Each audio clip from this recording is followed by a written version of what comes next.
بسم اللہ الرحمن الرحیم۔ السلام علیکم۔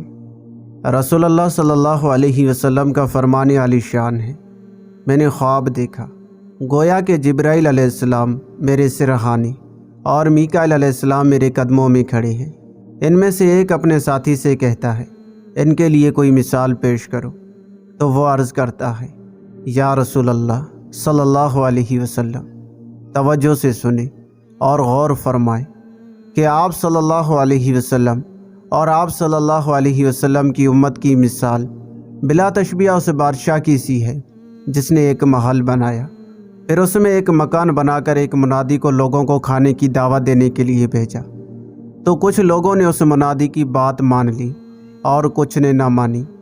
تو جان لے کہ وہ بادشاہ اللہ عز و جل ہے، وہ محل اسلام ہے اور وہ مکان جنت ہے۔ یا رسول اللہ صلی اللہ علیہ وسلم، آپ صلی اللہ علیہ وسلم منادی ہے جس نے آپ صلی اللہ علیہ وسلم کی دعوت قبول کی، وہ اسلام میں داخل ہوا، اور جو اسلام میں داخل ہوا وہ جنت میں داخل ہوا، اور جو جنت میں داخل ہوا وہی اس کے انواع و اقسام کے کھانے کھائے گا۔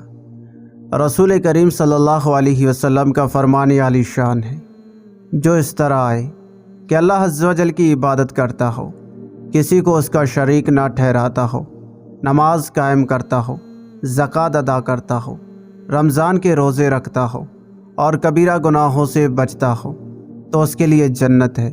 صحابہ کرام نے عرض کی، کبیرہ گناہ کون سے ہیں؟ تو آپ صلی اللہ علیہ وسلم نے ارشاد فرمایا، اللہ عز و جل کے ساتھ شرک کرنا اور مسلمان جان کو قتل کرنا۔